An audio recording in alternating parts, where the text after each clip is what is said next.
আসুন আজকে সে সম্পর্কে কথা বলবো যে হযরত লোকমান আলাইহিস সালাতু ওয়াস সালাম আল্লাহর সাধারণ একজন বান্দা হওয়া সত্ত্বেও তিনি কি কাজ করেছিলেন, কি কর্ম করেছিলেন, যে কাজ করার কারণে আল্লাহ রাব্বুল ইজ্জাত আল জালাল তার কথাগুলোকে আমাদের জন্য তিনি কোট করে দিয়েছেন। সুবহানাল্লাহ। ওয়ালাকাদ আতাইনা লুকমানাল হিকমাতা আনিশকুরু লিল্লাহ।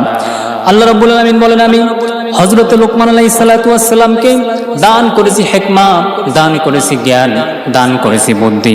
যে বুদ্ধি পায়া হযরত লোকমান আলাইহিস সালাতু ওয়াস সালাম আমি আল্লাহর শুকর আদায় করেছিল। ওয়া মাইয়াশকুরু ফাইন্নামা ইয়াশকুরু লিনাফসি।